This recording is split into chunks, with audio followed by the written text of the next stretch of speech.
Hey, welcome back. You know, I'm about to do something that I think most hunters should do, and they need to be honest with themselves. They need to sit down and think to themselves, how did my season go? Did I screw up? Did I pretty much pull off my plan completely and everything went great? Probably have a drink after that because a lot of times it don't happen like that. To be honest, my season was okay. It wasn't fantastic. I didn't shoot the biggest buck I ever shot. I didn't shoot the most deer I ever shot. But you know what? It was okay. I want to go over a few mistakes that I made, a few successes that I had, and in the end, we can compare our seasons. So, here's the first thing. I spent most of my time hunting away from home. Now, I didn't go on a bunch of expensive trips. I went to hunting camp in Maryland. Now, before I tell you how many days I hunt and you say, oh, well, you didn't get to hunt a whole lot, you have to understand what I do for a living. I'm a commercial fisherman. When the wind and the weather is good, I'm out at sea fishing. So I don't get to schedule a whole lot of stuff. I hunt when I can hunt, just like a lot of people who are off when they're off. So that being said, I hunted 16 days this year in Maryland at camp. Out of those 16 days, I saw a deer on 15 days. Not bad. I mean, it's virtually every day I hunted. Of those 16 days that I hunted 10 days morning and afternoon. In those 16 days, I saw bucks on 12 days.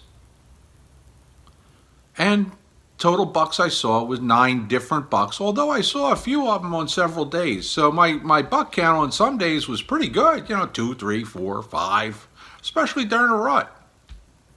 So, where's the picture of the big one I shot? Didn't happen. Of those deer, and I'm hunting a property where owner has me on a 4.5-year-old buck program, which I don't have a problem with. There's probably 12, 13 of them, 14 of them on a good year. So I do stand a decent chance of running into one. I actually saw 3 4.5-year-old bucks that I had a legitimate shot opportunity at.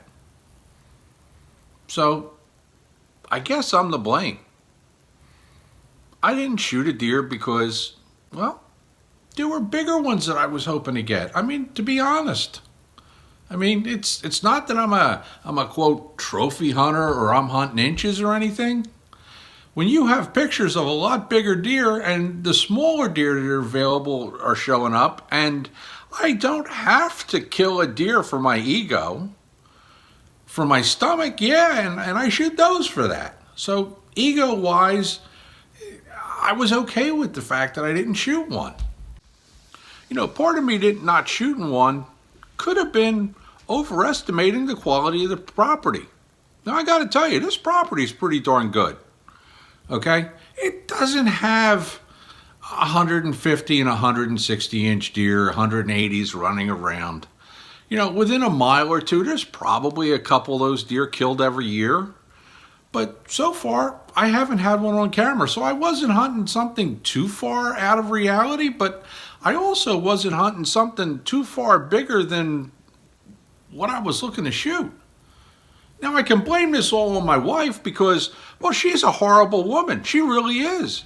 And she says, don't get any more deer mounted unless they're bigger than what you have on the wall. Well, some people might say my deer are puny, but for my area, they're not so puny. So I actually agree with her. I don't have a need to kill a buck. If I want to shoot one because I want to eat a buck, that's fine, I'll shoot one. But generally, the wall's pretty full. So ego's not part of it. I don't need to fill a tag to feel like I had a good season. So, what mistakes did I make? Mistake number 1. Could have scouted a little bit better.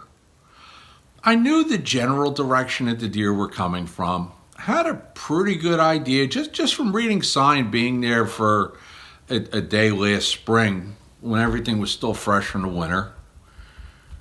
But I would have trimmed a little bit more in a way of shooting lanes, or even just to be able to see a deer on their approach, because a couple of them, they kind of caught me by surprise with, how they approached. And I know that's bound to happen, but hey, I could have done a better job.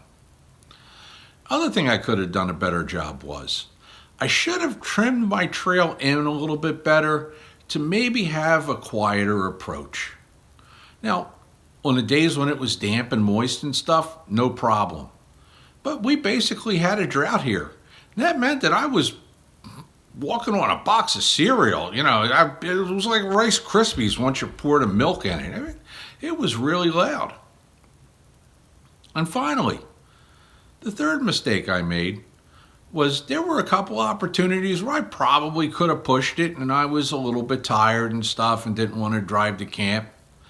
I could have extended my season by a few days. So to be honest, yeah, that's probably my fault too. Now, what went right with the season? I saw a good amount of deer. I saw 4.5-year-old deer. And the last one I would have shot, except he only had one antler. And the landowner would not have been happy with me. Then I wouldn't have got invited back. So you know what? I didn't shoot the deer. But that's okay. I could have. And that's why my season was okay. I had opportunities. I had the chance. I didn't take the opportunity. Now when it comes to does, yeah, I'm 1 or 2 short on the freezer, and we're going to take care of that pretty soon. But I'd really like you to take and reflect upon your season. Tell me how it went. Did it go good? Did it go perfect? Hey, drop a pic if you can. Hey, till next time, this is Steve.